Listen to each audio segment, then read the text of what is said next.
지금부터 사회과 성취 기준에는 이런 게 나와요. 사회과 성취 기준에는 자유 경쟁과 경제 정의를 추구하는 뭘까요? 우리나라 경제 체제의 특징입니다. 이런 말이 나옵니다. 자, 그러면 이 자유 경쟁이라는 말은 뭘까요? 맞아요. 바로 경제 활동을 어떻게 할 수 있다? 자유롭게 할 수 있다 라는 말인데요. 그럼 경제 활동을 자유롭게 하는 건 뭐가 있냐? 자, 대표적으로 소비가 있죠. 내가 돈 번 만큼 그 돈을 마음대로 소비를 할 수 있다, 이런 것도 있고, 그리고 일자리, 내가 원하는 지갑을 가질 수 있다, 이것도 경제 활동의 일부고요. 더 많이 물건을 판매할 수 있다, 이런 게 있겠죠. 자, 그러면 이렇게 자유롭게 경제 활동을 할 수 있게 해주면 기업들은 어때요? 기업들은 연구비를 더 많이 투자를 해서 더 좋은 물건과 더 많은 물건을 생산해내는 데 주력을 하겠죠. 자, 더 좋은 물건과 많은 물건을 생산하려면 누가 필요해요? 바로 사람들이 필요하죠. 사람들이 필요하면 어때요? 일자리가 늘어나게 됩니다. 개인 입장에서는 자유롭게 경쟁하면 일자리가 늘어나게 되고, 이제 취업을 하기 위해서 노력하고 능력을 키우기 위해서 노력을 해줘요. 자, 이렇게 개인과 기업 입장에서는 이런 장점이 있죠. 국가는 어때요? 자, 국가 입장에서는 무역도 많이 늘어나기 때문에 국가 경제가 더 커지겠죠. 그래서 이렇게 기업, 개인, 국가 입장에서는 장점이 되게 많아요. 자유롭게 경쟁하면. 하지만 이게 항상 지나치면 문제가 되는 거죠. 이게 지나치면 문제가 된다. 뭐 예를 들어서 뭐 고등학교 때 시절에 다들 열심히 공부하셨잖아요. 그럴 때 뭐 친구들이랑 열심히 공부를 하는데 지나치게 자유를 주면 어떡해요?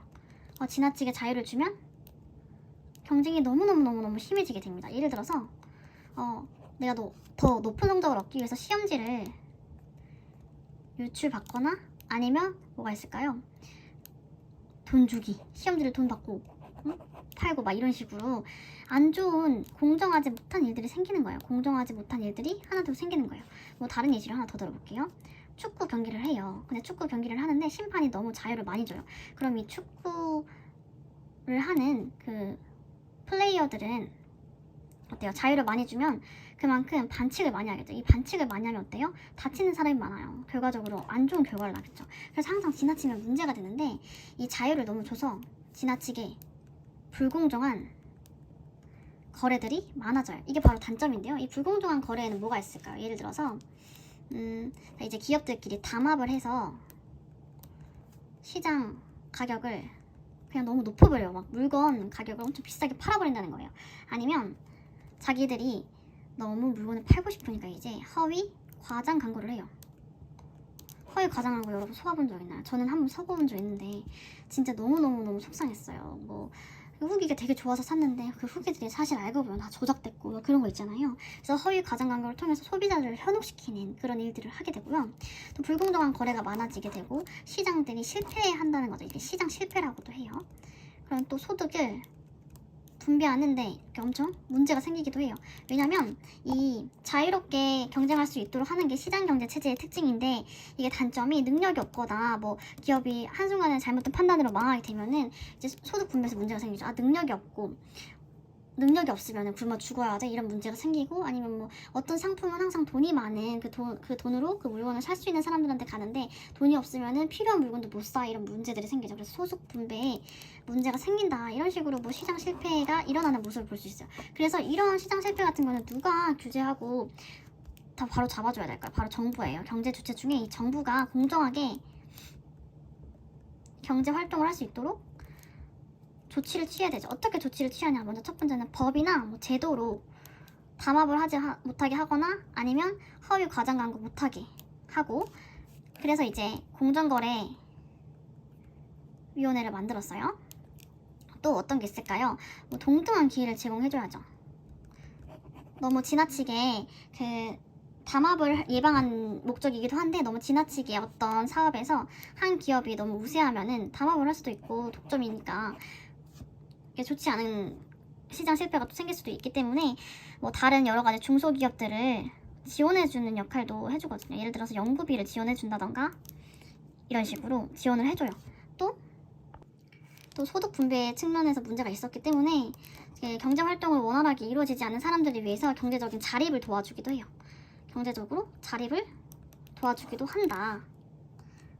그러니까 시장 실패 이야기가 나왔는데 몇 가지 더 추가를 하자면 아까 독점과 담합에 대해서는 이야기를 했죠. 자, 외부 효과라는 게 있어요. 이 외부 효과는 뭐냐면 의도하지 않았는데 어떤 제3자에게 이득이나 혜택을 주는 걸 말해요. 예를 들어서 어떤 기업이 운영을 하는데 공장을 운영을 하고 있었어요. 이 공장을 운영하고 있는데 공장을 운영을 열심히 하다 보면 뭐가 나오죠? 매연과 폐수가 나오죠. 이 매연과 폐수는 이 공장에서 의도하지 않았지만 누군가에게 영향을 주죠. 그 공장 근처에 살고 있는 마을 사람들에게 안 좋은 영향을 줘요. 피해를 준단 말이죠. 또 한 가지 더 예시. 어떤 사람이 집을 지었어요. 이제 집을 지었는데 뭐 정원을 엄청나게 예쁘게 꾸며놨어요. 와, 근데 정원이 너무 예뻐가지고 그 근처에 있는 카페나 음식점들까지 이득을 보는 거예요. 이 정원을 보려고 사람들이 몰려오는데 이거 정원 구경하고 나서 카페나 이렇게 밥집을 가게 되니까 의도하지 않았는데 이 집주인은 의도하지 않았는데 다른 가게들이 다 이득을 보게 되는 거죠. 이거 바로 외부 효과라고 하는데요. 이 외부 효과도 예시가 될 수 있고 또 공공재가 예시를 들 수 있는데 이제 공공재는 뭐냐면 예를 들어서 뭐 그 지나가다가 있는 조명 뭐라고 하죠?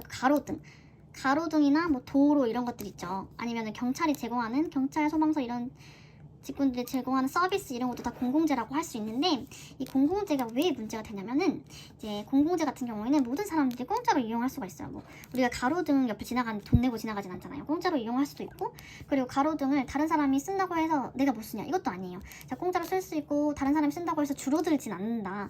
이런 특징이 있는 공공재는 기업에서 만들려고 할까요?